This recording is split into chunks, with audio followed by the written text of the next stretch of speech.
of yesteryear. Now we're going into Holland territory.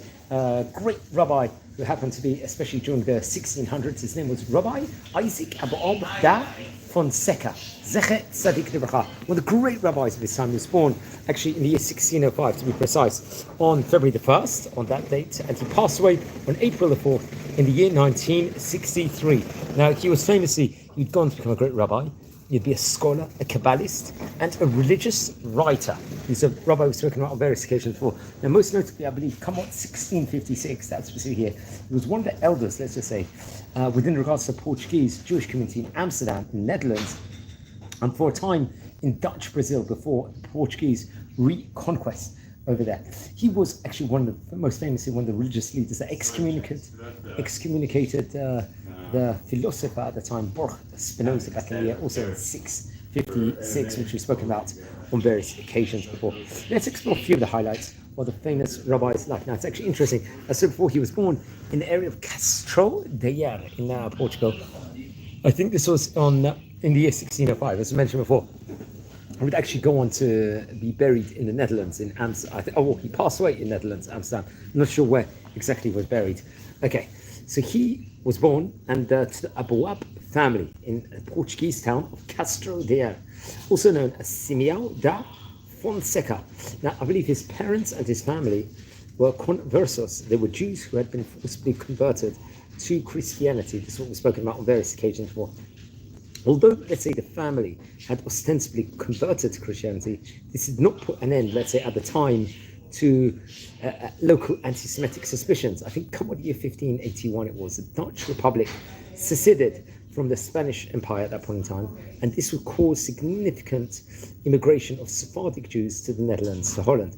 Come 1603 it was made legal in the Netherlands to practice Judaism in open. Remember, we spoke about that in the feature-length episode we did on the history of Netherlands Jewry. In 1612, I think he was 7 years of age, Rabbi Isaac was, and the family would actually go on at that stage in time to move to Amsterdam. They would, and from that moment on, they reconverted back towards Judaism. And I think Isaac was raised as a Jewish person from that moment on. He was 7 years of age. Together with the famous man, Menashe ben Israel, we've spoken about before on another featured length article, he would study under the scholar, a doctor, a famous poet. He was also a mathematician, Isaac Uziel. We've mentioned about him on various occasions before. Now, it's interesting. Isaac Uziel would open a Talmudic school of his own. I'm not sure if he had a smicha, if he was a rabbi or not. And it's interesting, Rav Aboab and Rav Ben Israel in, I think, 1629 would have a robust debate with regards to the writings of Joseph Solomon del Medigo, and it would take on a lot of robustness and a lot of debate back and forth, and a lot of politics involved. I think he was 18 years of age. He was appointed the Chacham of the Bet Yisrael, or Bet Israel, one of the Sephardic communities that were in Amsterdam at that point in time, very prominent position. In order to be distinguished from his cousin, who would become, I think, Rabbi Isaac ben Matitya Aboab, he added his mother's last name, דה-פונסקה, Fonseca, to his own, so that would become his name at that stage in time. And I think come the year 1642, he'd be in his late 30s at this stage in time. He was invited by Moses Cohen Henriquez, who was appointed rabbi at Kahal Zur Israel Synagogue in Recife, in Pernambuco, which was part of Dutch Brazil. Portuguese Jews of Amsterdam were a significant segment, let's just say, of the European population there. Many had first emigrated to Amsterdam, due to, obviously, there was persecution at that point in time by the Portuguese Inquisition, which was highly, highly reported over, we mentioned about on various occasions before, especially inside this series. So that was around that time period. And many had, I think, at that point in time, many had first immigrated to Amsterdam, and obviously a lot of European population was there, and many had first immigrated to Amsterdam due to persecution by the Portuguese Inquisition and opportunities to pursue commerce in the Atlantic world at that point in time. By becoming the rabbi of the Portuguese Jewish community in Recife, Rav Aboab דה-פונסקה was probably one of the first appointed rabbis of the Americas, along with his rabbinic companion, Rabbi Moses Raphael de Agiula. Now, Kahal Tzur Israel synagogue congregation had a synagogue, a mikveh, and the yeshiva also. It was one of the first in the, let's say, the New World at that point in time. Still during, I think, Rabbi Fonseca's tenure as rabbi in Pernambuco, the Portuguese, I think at that stage in time, attacked the Dutch colony.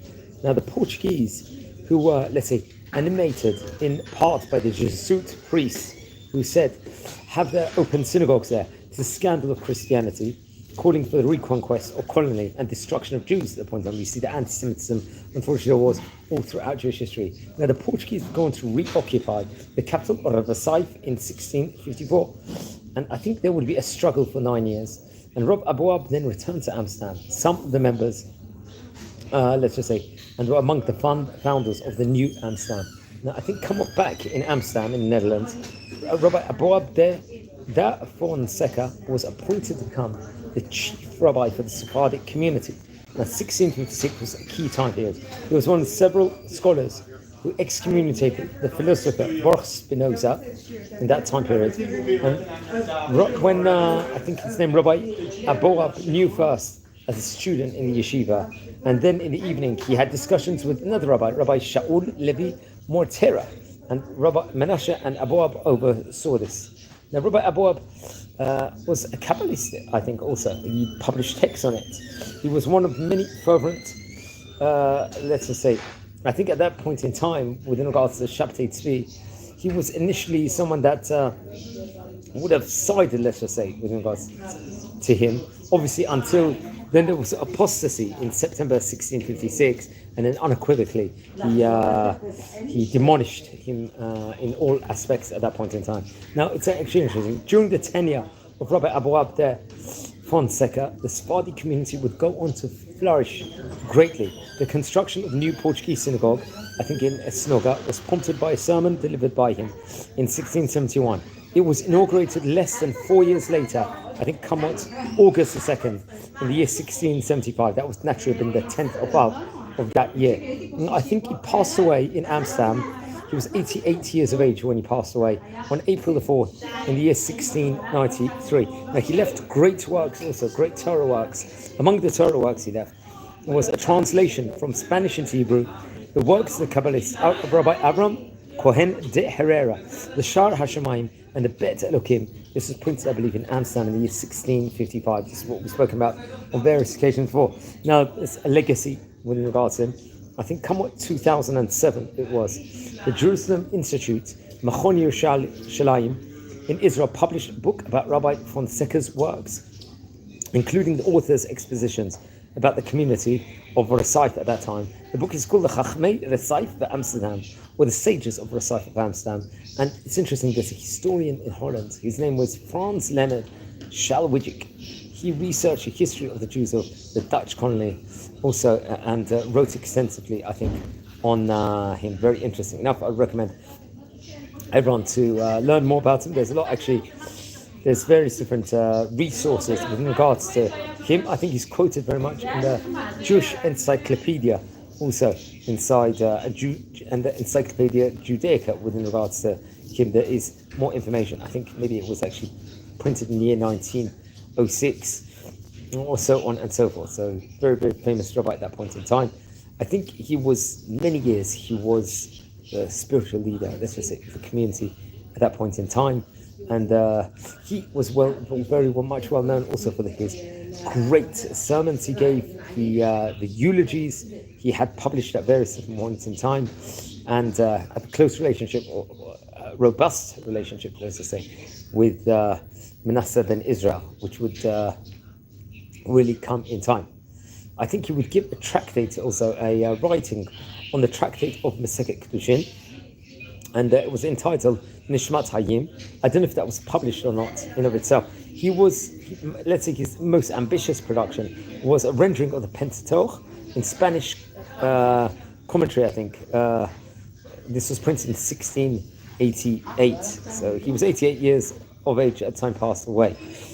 And when he passed away, the Amsterdam jury, they really felt the pain of not having him anymore. And they would incorporate the date of his death, engraved border of marriage contracts issued by the community, And the breadth, let's just say, of his interests was also in non-Hebrew as well as Hebrew literature.